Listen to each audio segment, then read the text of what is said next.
मध्य प्रदेश के वन विभाग में लंबे समय के बाद वाहन खरीदे गए हैं। जंगलों की गश्त के लिए 29 करोड़ रुपए की गाड़ियां खरीदी। जंगल में चलने वाली जिप्सी और मोटरसाइकिल के नाम पर लग्जरी वाहनों की बड़ी खेप आ गई। अब ये सारी खरीदी सवालों के घेरे में है। वाहनों की खरीदी में अनियमितता के आरोप भी लगे हैं। आखिर क्यों वन विभाग ने नियमों का पालन इस खरीदी में नहीं किया, देखिए हमारी इस रिपोर्ट में।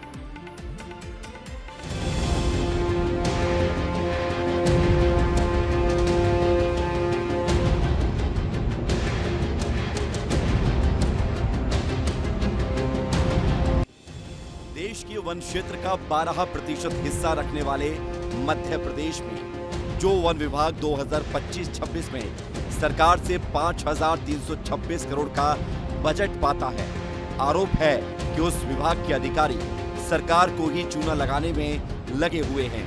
जिन अधिकारियों के पास जंगलों की सुरक्षा की जिम्मेदारी है, वो अधिकारी अब लग्जरी गाड़ियों में इन वन विभाग की सुरक्षा करेंगे।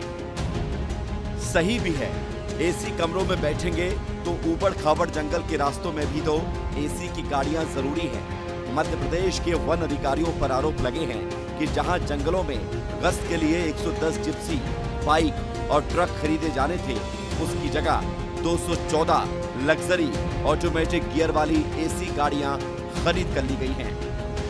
इन्होंने लग्जरीज वाहन खरीदे, जिसके अंदर स्कॉर्पियो वाहन खरीदा गया है। तो कहीं ना कहीं इन वाहनों की खरीदी में कहीं ना कहीं ऐसा लग रहा है कि नियमों की अवहेलना हुई है। ऐसी जानकारी लगी थी, जिसको लेकर के हमने वन विभाग के प्रमुख को शिकायत करी। इसके बाद ईओडब्ल्यू में हमने इसमें शिकायत करी और इसकी एक जांच की मांग करी है। वन विभाग की जो गाड़ियां खराब या 15 साल पुरानी थी, उनकी जगह नई गाड़ियां खरीदी जानी थी। विभाग के 50 वाहन 15 साल पुराने हो गए थे, 60 गाड़ियां खराब पड़ी हुई थी। कुल 110 गाड़ियों की जरूरत थी, लेकिन आरोप है कि 110 की बजाय 214 गाड़ियों को थोक में महंगे दाम पर खरीद लिया गया। वन विभाग ने कुल 214 वाहन खरीदे, जिसमें 108 Bolero neo, 27 Bolero, 65 Scorpio, 4 Ciaz और 10 ट्रक शामिल थे, जिनकी कीमत 29 करोड़ थी। इनमें से बहुत सारे लग्जरी वाहन खरीदे गए हैं। आपको दिखा देता हूं कि ये स्कॉर्पियो वाहन है, जो सिर्फ एचओडी रैंक के अधिकारियों के लिए ही होती है। दूसरी तरफ आपको ये दिखा देता हूं, ये बोलेरो की नियो व्हीकल है और इसे गश्ती के लिए इस्तेमाल किया जाएगा। लेकिन प्रावधान ये है कि नॉन लग्जरी वाहन है, उसे ही खरीदा जाए। लेकिन 29 करोड़ की खरीदी की शिकायत अब ईओडब्ल्यू में की गई है। अब गड़बड़ी कहाँ हुई, क्या होना चाहिए था, क्या किया गया, दोनों में अंतर की खाई और कमाई कितनी हुई, इसका गुणागणित भी समझ लेते हैं। 110 ट्रक, बाइक, जिप्सी खरीदी जानी थी, जिसके नाम पर लग्जरी गाड़ियों को खरीदा गया।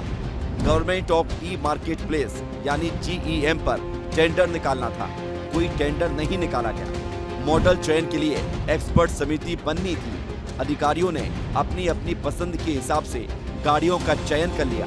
पुराने और खराब वाहनों की नीलामी करनी थी। सही गाड़ियों को भी खराब बताकर गाड़ियों के भाव बेच दिया गया। पुराने वाहन जो दूसरी जगह भेजने थे, उन्हें अपने पास रखा गया और एक अधिकारी पर 2-2 गाड़ी हो गई, जो कि नियम के खिलाफ है।